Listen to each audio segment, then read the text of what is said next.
They like to have, I don't know why, because this is one of the only places in Ireland, but they have a huge monument to the Duke of Wellington. He would be like British. But there you go, the people of Trim erected this in 1871 in honour of the Duke of Wellington.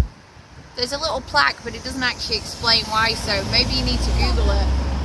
No, Alexandra just can't tell you what it says because it's in Irish. No, it says it's erected by Arthur Duke of Wellington or for Colin Duke of Wellington or something. It's like a mini, what's that? Nelson's column. In Trim. In Trim. Hairdressing signs, because they're normally like pretty dull names like cut above the rest. But these ones are pretty cool. Like we're in Trim at the moment, so our little Trim. And there's a competition, Trim and Proper. And there's another business tip. If you're planning to open a business, park right next to the competition because that's where the trade's going, so you can pick up the trade. So there you go, some cool hairdressers. It has some amazing ruins in it, including St. John's Castle, which you can see there in the background. I think it is... I'm more impressed with the artwork on the wall there. Kelly's pub. Kylie's pub. Kylie's, yeah? Kylie's. Anyhow, there's a particular name for it, we'll go see it after, but this is the best preserved castle of its type in the whole of Ireland. Hi guys, okay, I had to bring you to see this. This is, I forgot what the word was earlier, but it's called the keep. You see the central part of the castle in the middle. It's called the keep, and this is the best preserved keep in the whole of Ireland. This castle was built in 1172 by Hugh de Lacy and his son Walter. It's kind of interestingly, he was called Walter, and they're kind of like French connections. I didn't think that was like a Frenchy name. In 1176, they decided to tear down what was a wooden structure in the centre where the keep is now and build this 20-sided tower, and it's in the shape of a cross.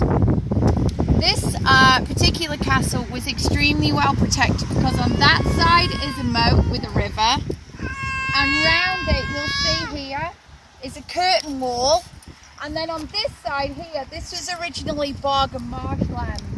So this was very, very well protected, and the castle's actually built on a hill. Now, interesting fact, anybody a fan of the film Braveheart? Well, if you're of Celtic origin, of course you absolutely love William Wallace and the whole fighting for his country and all that, and Braveheart was filmed here. In 1994, the film crews came and took over and they rebuilt where William Wallace was killed, happened inside here, and also the castle keeps and the outside was filmed here as well. And this was the city of York. Now, over at Bective Abbey, they built Westminster Abbey, and then at another Dunsey Abbey, which is down the road, in the ruins there, they built another area where they jailed William Wallace as well, and they made that into the Tower of London. So there you go. Braveheart scored 5 Academy Awards, including Best Picture and Best Director. And in 2010, they gave Mel Gibson the Freedom of Trim. I'm sure he was really impressed. It's a cute place. There you go, Braveheart. You guys that are absolutely mad on castle design and stuff, this here is where they rerouted what's called the River Leper, probably well named in the 13th century. And this is a Barbican gate, and it was a really rare design when it was built in the 13th century. And it had like a tower on the top, and then it came out into a wooden structure. But this protected the south end of the castle from marauders. Very impressive. There's the River Boyne. Boom, Boyne. And we used to live on the River Boyne, didn't we, Alexandra? We sure did.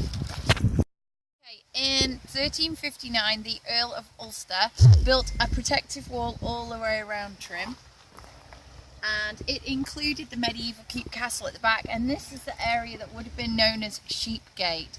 There was actually 5 entrances altogether.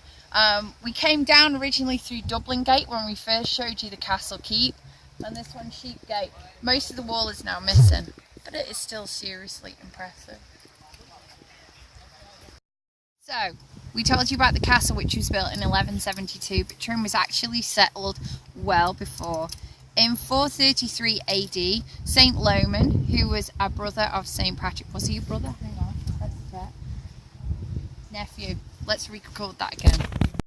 We told you about Trim from 1172 all the way up to the Earl of Ulster with the fancy castle. But Trim began long before that in 433. St. Loman, who was the nephew of St. Patrick, who came over and scared all the snakes away and brought Christianity and all the rest of it to the savages of Ireland at that time, sailed up the Boyne, and he came and converted the king of the time who lived here in his in his kind of place built on the hill. So he converted him to Christianity.